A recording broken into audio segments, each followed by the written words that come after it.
Welcome to this week's edition of Flashback Friday, your opportunity to get some good review by listening to episodes from the past that Jason has handpicked to help you today in the present and propel you into the future. Enjoy. This show is produced by the Hartman Media Company. For more information and links to all our great podcasts, visit hartmanmedia.com. When you're in your car and you're listening to that podcast, you're not really thinking about the fact that people are real and accessible on the other end. Maybe you've reached out and you've gotten contact with an investment counselor. Again, I wouldn't say they have star persona, but they're really not these tangible, real people. When you go to these events, all of these people become real. You get to look them in the eye and shake their hand. And then you're surrounded by like people that have a passion for real estate. And it all becomes more real and it creates a sense of community. And so I would really strongly encourage people that have more than a casual interest about real estate, that are wanting to do more than just be that passive investor through their investment counselor. And like you said, that's great if you're doing that. But if you have an interest to do more, I really do strongly encourage people to come out and be in person. The experience is very different from when you're listening on the podcast and when you're in person, hearing the conversations. Welcome to the Creating Wealth Show with Jason Hartman. You're about to learn a new slant on investing, some exciting techniques, and fresh new approaches to the world's most historically proven asset class that will enable you to create more wealth and freedom than you ever thought possible. Jason is a genuine self-made multimillionaire who's actually been there and done it. He's a successful investor, lender, developer, and entrepreneur who's owned properties in 11 states, had hundreds of tenants, and been involved in thousands of real estate transactions. This program will help you follow in Jason's footsteps on the road to your financial independence day. You really can do it. And now, here's your host, Jason Hartman, with the complete solution for real estate investors.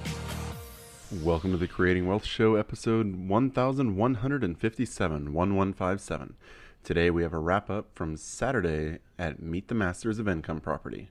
You know, Saturday was such an action-packed day. It always is. Saturday is the busiest day and, frankly, the most stressful day for me. And Sunday it gets kind of relaxed and it just has a good feel. But I think everybody really enjoyed the tax strategies, the local market specialist panels, the lender panels, the portfolio wealth building simulation. We had George Gilder come up and do a little teaser talk as he talked about information economics. And that was such an interesting theory, you know, that basically says that when we lived in caves, when our ancestors lived in caves, you know, they had the same resources that we have today. The only thing that changed life was the knowledge that we created and used to just advance civilization. And so I love that one. And then Patrick did a great presentation on banking and how to basically lend money to yourself, a really good strategy. And we did more on financing. And then, hey, the concert with the Rod Stewart Tribute Band, that was awesome. I had so much fun, and so many other people said it's the funnest they've had in a decade. It's definitely the funnest I had since last year when we had a Journey tribute band. So, yeah, I love that. That was really fun. I own 4 income properties right now. My goal number is probably close to 100. I just quit my job, so I'm trying to replace the income that I'm not getting anymore. I decided to come to Meet the Masters because I was interested in learning about other markets and financing possibilities and options. I'm looking forward to hearing Tom Wheelwright. I'm tired of paying taxes. I live in Los Angeles and we get slammed on everything, and I think anything helps at this point. People should come to events like this because you don't know what you don't know. The possibilities in real estate are endless, and you can go so many ways with it that you should just look at your options that are out there. If someone told me that they didn't want to invest in real estate, I would tell them that they should just do it and try it, see what happens. You really don't have anything to lose. This is Lisa, and you're listening to the Creating Wealth Show. This 2017 tax law that came into effect, which is just really applying this year to your tax returns for the first time is a fascinating tax law because it completely changed the way taxes are assessed. It changed the whole tax system. It used to be, we think of the tax system as an income tax. In other words, it's a tax on net income. What happened in this new law is that it fundamentally changed from an income tax to a consumption tax. Should write that down. The tax law fundamentally changed from an income tax to a consumption tax. Here's why. If you look over here, here's the producers, and on this side are the consumers. The producers include anybody that does business, real estate, or commodities, right? They're producing agriculture, energy, buildings like this one, businesses. These are the producers. Over here on this side, we have the consumers. We tend to call them employees. They're the consumers of the world. In fact, now, the law has always favored these people. In fact, so much so that, I don't know if you remember, there was a presidential election a couple of years ago. Anybody remember that? A couple of interesting candidates. And those candidates had a debate. And this was the most important debate because it was about taxes, which is the most important subject in the world. And anyway, let's just watch it. Here's what happened. Or maybe he doesn't want the American people, all of you watching tonight, to know that he's paid nothing in federal taxes, because the only years that anybody's ever seen were a couple of years when he had to turn them over to state authorities when he was trying to get a casino license, and they showed he didn't pay any federal income tax. So if he's paid zero... Bless his heart. I'm watching this, and I'm going, well, duh. Here's the difference.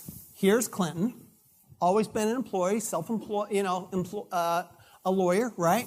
And here's Trump. I did a bunch of interviews during this, and I explained that basically he would have had the dumbest tax advisors in the world to pay any tax because of all the real estate he owned, all the real estate and the debt. So return on amortization, that is the big, boring idea. What do you think?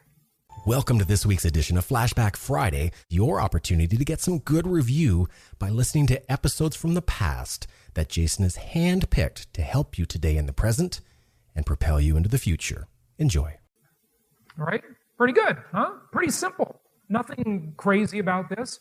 How many people have been investing with us for more than 5 years? Maybe 20% of the room, okay? So if you get to that 5-year point, let's look at that. 5 years, you have added to your return on amortization. And if you had a problem with your property and a setback and a bump in the road where your property manager did something wrong, which is entirely likely, or the tenant did something bad, which is also entirely likely, you're just about to really hit the stride. If you bought a rental property 10 years ago and you're thinking this property is just kind of annoying, you got to look at the rest of the iceberg that's under the water. You're getting a bunch of return on amortization that you probably haven't even considered, okay? And if you've owned property for longer than that, that return on amortization is adding a giant amount to your return. And remember, some of you might be thinking, well, I'm not that excited about this. But think about the stock market people, right? They say, well, the S&P, we can get you 8% consistently over time, right? Look at how much real estate just totally beats it. The income property just blows it away. It's incredibly impressive, that return on amortization that adds to your return.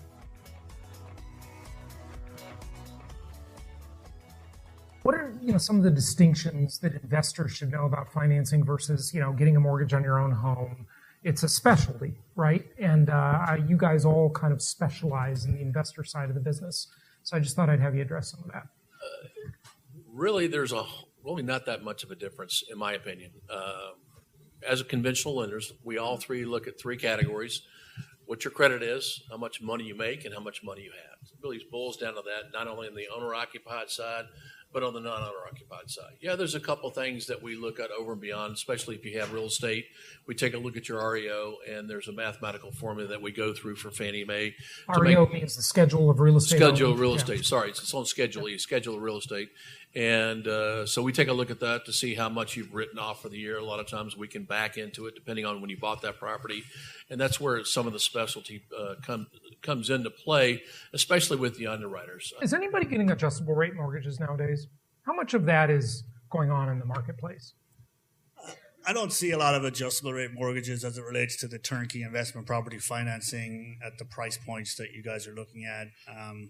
There are loan level price adjustments for the fact that it's an investment property, and the margins on the ARMs versus the margins on the fixed rates from the agencies, from Fannie and Freddie, are the same adjustments, but there isn't enough of a margin paid on the ARM like there is on the fixed rate to give you any real advantage with an ARM product on an investment property. We will see adjustable rate mortgages in the portfolio product that I mentioned earlier, the 10 plus. A lot of those guys will put that into an ARM product, 7 or 10-year ARM or a 5-year ARM. But we will see a lot of ARM products on your primary home residences. Okay, but not on investment properties. Yeah, and on jumbo primary particularly. Is there even an interest-only loan anymore, or an AGAM? Is that totally gone?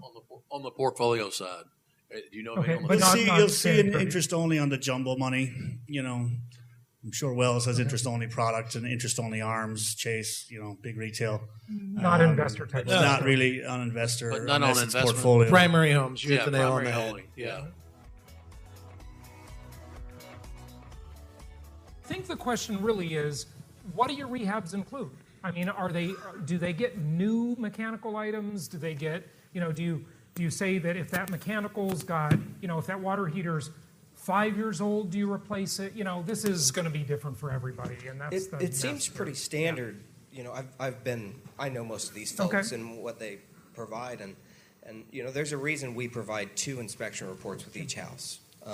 We want you to see those things, and we always encourage you to get your own inspection. But I think the minimum rule of thumb that I've seen across the board is if an item has 5 years of life or less left in it, most of these guys replace it.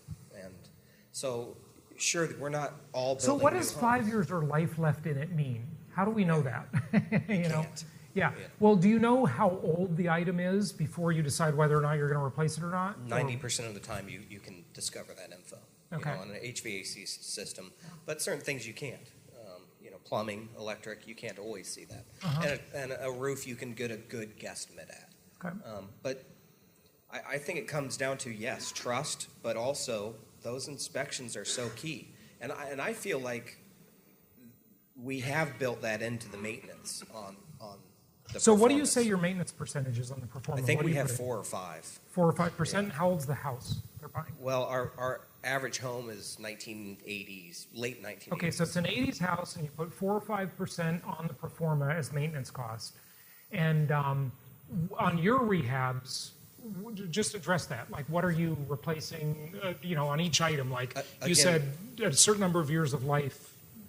Yeah, so especially the main systems, the roofs, the HVACs, the plumbings, it's a minimum of 5 years of life left, or it gets replaced. And keep in mind, these contractors make money by telling me it has less than 5 years to get it replaced. So if they want to, so they have an incentive to tell you to spend. We don't more. argue. Right. And then our third-party inspectors. If a third-party inspector says that it has 5 years of life or less in it, right, we don't argue. We replace it. And so, when you see our inspection reports, sometimes they're embarrassing because they're that thick. Yep. But that's what we want to discover. Okay. All right. So anyone else want to take a stab at that kind of question and those thoughts? And we'll get more questions. I'll Jim? just no. Let him. Okay. Go ahead. No, you go. Go ahead. I'll just say something real quick. If I were to keep a property, I would defer all the maintenance that I could. But the question is, like Jason said, what's in the rehab? Did you say would or wouldn't? If I were keeping it, I defer as much as I can. You would defer as much. I would defer as much as I can. Okay. If I've got 5 years left on a roof, I'm keeping that roof for 5 You more want to years. squeeze it. Okay. But yeah. selling to you guys out there, being 2,000-3,000 miles away, wherever, you guys can't afford to have that happen. So I'm with you guys. It's what's in the rehab. New roof, new HVAC, new water heater, new appliances. Those are the big things. I have a whole presentation I give 45 minutes to an hour trying to educate investors that buy from me, how to make good decisions when they're purchasing a single family rental property. And I think it boils down to 4 rights. You have to have the right property. It has to be in the right area. And you give it the right rehab, and then have the right team manage that property. A rental property can be a passive investment for you if you have somebody that works very actively on it. Real estate in and of itself, I don't believe, is a passive investment unless you have that. I agree completely. It's not passive. So it takes a lot of work for somebody, and it boils down to your property manager. But your property manager is stuck if he gets handed the wrong property in the wrong area that had the wrong rehab, even if he's the right team. So you have to start with the 4 rights, and then it goes from there. And the person selling you the property, they can give you a scope of work. They can give you pictures of all the equipment that went into the home. They can tell you exactly what they did and did not do. And you need to analyze all of that before you make a decision, just like you make any purchase. And we always provide a self-inspection that we do at the end of the rehab, a guy on my staff, quality control. We pay for our own independent inspection because we don't want to have any last-minute things come up when you have your inspection. And I highly recommend that you get property inspections and don't just let us hand you what we think is, here's your inspection. You never know. And these were the 5 factors that he identified. What will drive a real estate market without all speculation, but for real methodical ways up, is economic growth, population growth, affordability, desirability, and healthy supply and demand. Now, if you can get at least 3, you can probably get pretty good results. But if you can't get that, you're not, and if you can get all 5, man, that's good. And let me tell you, that's very, very hard to find. But that's what brought me to Northeast Florida. That's what brought me to Bakersfield in the beginning with. And again, Johnny Carson made fun of it, but it had a really nice run. One of the key things here that takes New York, San Francisco, Orange County out of the equation is the one right in the middle, right? Affordability just shoots down cash flow. But if you can get all those other things around it, that's the key. And that's what I was learned to look for. But you had to go into markets that had these. So going to Northeast Florida almost 15 years ago, we grew in Northeast Florida to Jacksonville, west into Ocala, and then into a section of Southwest Florida called Punta Gorda, all based off of that 5 things I wanted to look for. Of course, it had to have cash flow, but I wanted to have those 5 factors. So we'll go through Jacksonville. In the last 2 to 3 years, these are some of the rankings. And just remember those 5 steps that we just talked about that Jacksonville has had. Markets to watch, developing an economic culture, fastest growing city, best city for jobs, no state, young, educated workforce.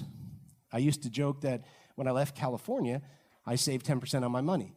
And again, I think it was Kevin, he said, oh no, you're saving 13.2% on your money. I didn't even follow that your state income tax has gone up, but it has. So that was another nice thing. Number 4 for rent to income ratio, best city to find work, jobs, bring rents, ability to pay higher rents, right? Top 10 for logistics infrastructure. Best U.S. city to start a business. These are some of the fundamentals of Jacksonville, which is why I went there. And again, I'm not a data expert. But one of my mentors said to me, actually that I met through Tom and a few other people, was follow the baby boomer migration. Where are the baby boomers going? They control a massive, massive amount of money.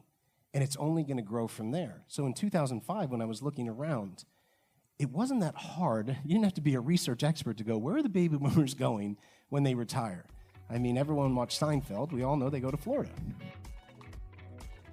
Thank you so much for listening. Please be sure to subscribe so that you don't miss any episodes. Be sure to check out the show's specific website and our general website, hartmanmedia.com, for appropriate disclaimers and terms of service. Remember that guest opinions are their own, and if you require specific legal or tax advice or advice in any other specialized area, please consult an appropriate professional. And we also very much appreciate you reviewing the show. Please go to iTunes or Stitcher Radio or whatever platform you're using and write a review for the show. We would very much appreciate that. And be sure to make it official and subscribe so you do not miss any episodes. We look forward to seeing you on the next episode.